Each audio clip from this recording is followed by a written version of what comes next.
Hello guys, welcome back to JK study online. Guys, मैं लाया हूँ आपके लिए एक इम्पॉर्टेंट सीरीज़ जिसमें हम डिस्कस करेंगे डेली जीके के टॉप 10 क्वेश्चंस को। ये सभी क्वेश्चंस रहेंगे एनसीईआरटी बेस्ड, इसलिए इन क्वेश्चंस का लेवल रहेगा अच्छा।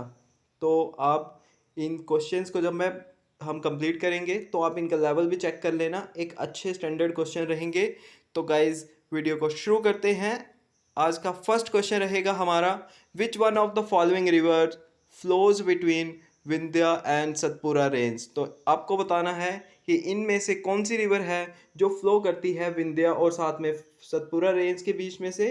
तो ऑप्शंस है नर्मदा, बी ऑप्शन है महानदी, सी ऑप्शन है सोन और डी ऑप्शन है नेत्रावती। तो मैं आपको बता दूं, इसका राइट आंसर रहेगा ऑप्शन ए, यानी नर्मदा रिवर है जो फ्लो करती है between Vindhya and Satpura ranges. तो चलते हैं हम नेक्स्ट क्वेश्चन की ओर।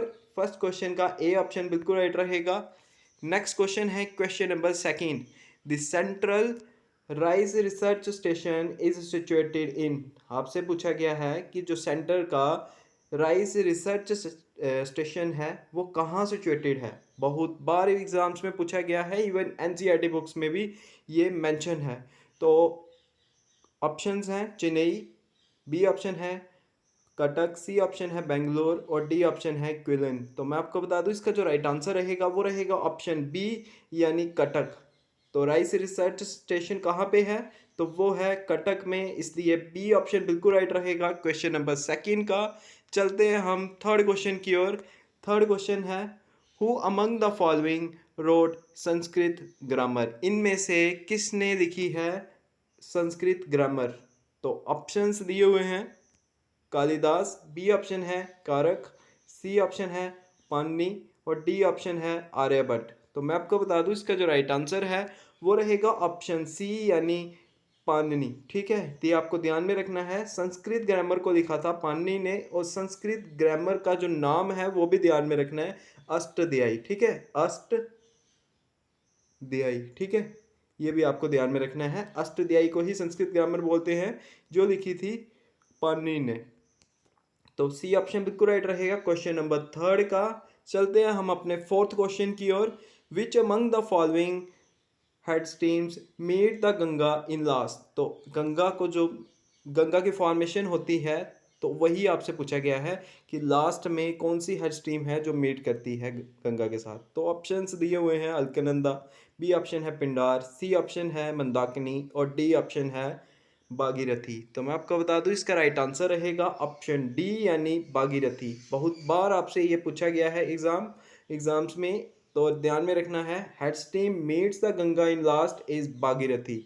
तो ऑप्शन डी बिल्कुल राइट रहेगा क्वेश्चन नंबर फोर का। चलते हैं अपने नेक्स्ट क्वेश्चन की ओर। नेक्स्ट क्वेश्चन है question number fifth, the metal whose salts are sensitive to light is. ठीक है, इसमें साइंस के भी क्वेश्चंस रहेंगे, हिस्ट्री के, ज्योग्राफी, पॉलिटी, सारे क्वेश्चंस इसमें इंक्लूडेड रहेंगे इस सीरीज़ में। ये सीरीज़ आपके लिए बहुत इंपॉर्टेंट रहेगी क्योंकि ये सारे क्वेश्चंस लिए गए हैं एनसीईआरटी बेस्ड। ठीक है, तो फिफ्थ क्वेश्चन का ऑप्शंस पढ़ लेते हैं। ए ऑप्शन है जिंक, बी ऑप्शन है सिल्वर, सी ऑप्शन है कॉपर और डी ऑप्शन है एल्युमिनियम। तो मैं आपको बता दूं, ऐसी मेटल जो सेंसिटिव ऐसी मेटल जो साल्ट्स को के रिलेटेड सेंसिटिव होती है, तो मैं आपको बता दूं वो है ऑप्शन बी सिल्वर। तो आंसर रहेगा option B silver. Silver whose salts are sensitive to light. याद में रखना है, सिल्वर के साल्ट्स ही हैं जो लाइट के लिए सेंसिटिव रहते हैं, इसलिए बी ऑप्शन राइट रहेगा क्वेश्चन नंबर फिफ्थ का। चलते हैं हम अपने नेक्स्ट क्वेश्चन की ओर। नेक्स्ट है, Patanjali is well known for the compilation of. आपसे पूछा गया है कि पतंजलि ने इनमें से किसकी कंपाइलेशन की थी। तो ऑप्शंस हैं योग सूत्रा, बी ऑप्शन है पंचतंत्रा, सी ऑप्शन है ब्रह्म सूत्रा और डी ऑप्शन है आयुर्वेदा। तो मैं आपको बता दूं, इसका राइट आंसर रहेगा ऑप्शन ए, यानी योग सूत्रा। पतंजलि ने जो जिसके लिए वो फेमस थे वो था योग सूत्रा।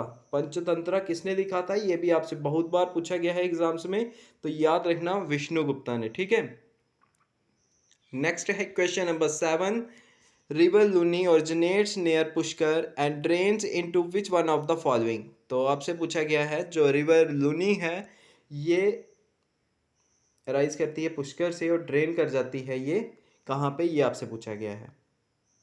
मैक्सिमम आप इसका इस क्वेश्चन का आंसर गलत करने वाले हो। ऑप्शंस है run of Kutch, B option है अरेबियन सी ऑप्शन है गुल्फ ऑफ कैम्बे और डी ऑप्शन है लेक समवर। तो मैं आपको बता दूं इसका राइट आंसर रहेगा option A run of Kutch. आपको ये लग रहा होगा कि या तो ये अरेबियन सी में जाएगी या बे ऑफ बंगाल में, लेकिन नहीं, ये रन ऑफ कच्छ में आके वहाँ पे जाके ये डिसअपेयर हो जाती है। तो ये आपको ध्यान में रखना है, ड्रेन्स कहाँ पे करेगी एंड कहाँ पे रहता है इसका, रन ऑफ कच्छ में। इसलिए क्वेश्चन नंबर 7 का राइट आंसर रहेगा ऑप्शन ए। चलते हैं हम अपने नेक्स्ट क्वेश्चन की ओर। अगर आपको क्वेश्चंस अच्छे लग रहे हैं तो वीडियो को लाइक कीजिएगा। चलते हैं हम नेक्स्ट क्वेश्चन की ओर। नेक्स्ट है question number 8, which one of the following rivers originates in Brahmagiri range of western Ghats. तो इनमें से आपसे पूछा गया है कि इनमें से कौन सी रिवर है जो ओरिजिनेट करती है ब्रह्मगिरी रेंज में जो वेस्टर्न घाट्स में है। तो ऑप्शंस हैं पिनार रिवर, बी ऑप्शन है कावेरी, सी ऑप्शन है कृष्णा और डी ऑप्शन है ताप्ती। तो मैं आपको बता दूं इसका जो राइट आंसर रहेगा वो रहेगा ऑप्शन बी यानी Kaveri. Kaveri reverse originates in the Brahmagiri range of western Ghats. तो इसलिए बी ऑप्शन बिल्कुल राइट रहेगा क्वेश्चन नंबर 8 का। चलते हैं हम अपने नेक्स्ट क्वेश्चन की ओर। नेक्स्ट है question number 9, the country that has the highest in barley production. तो आपसे पूछा गया है कि इनमें से कौन सी कंट्री है जिसकी हाईएस्ट प्रोडक्शन रहती है बार्ले में। तो ऑप्शंस हैं China, India, B C option है रशिया और डी ऑप्शन है फ्रांस। तो मैं आपको बता दूं इसका राइट आंसर रहेगा option C Russia. The country of Russia is the has the highest barley production. ये आपको ध्यान में रखना है, सबसे ज़्यादा बार्ले प्रोडक्शन रशिया में। नेक्स्ट क्वेश्चन रहेगा क्वेश्चन नंबर 10 हमारा आज का लास्ट क्वेश्चन।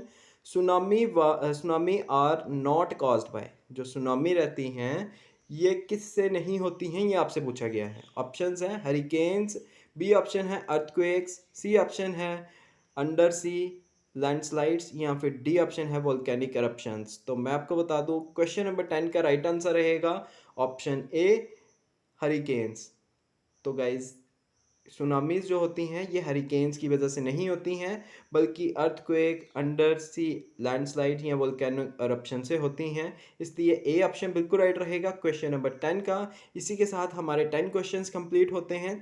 वीडियो के लास्ट में आप जरूर बताइएगा कमेंट करके कि आपके इन 10 में से कितने क्वेश्चंस ठीक हो रहे हैं, ठीक है। क्योंकि इसमें आप अगर अपना सिलेबस कोई भी एग्ज़ाम का, कोई भी कम्पिटिटिव एग्ज़ाम का अगर उठा लोगे तो उसमें आपको हिस्ट्री, पॉलिटी और साथ में ज्योग्राफी, जर्नल साइंस, इनसे रिलेटेड आपको वहाँ पे डिफरेंट टॉपिक्स दिए होते हैं जिनको कवर करने में आपको अच्छी खासी मेहनत लगती है। लेकिन अगर आपने उनको लगभग ऊपर से पढ़ लिया हुआ है, मतलब अच्छे से पढ़ लिया है, अब आपको उसकी अगर प्रैक्टिस करनी है तो इन क्वेश्चंस को लगाइए और बताइए कि आपके इनमें से कितने क्वेश्चंस जो हैं वो ठीक होते हैं।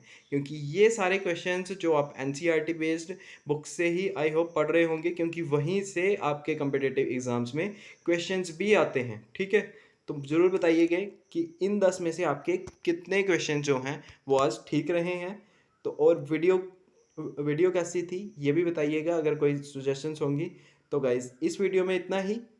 जय हिंद, थैंक यू।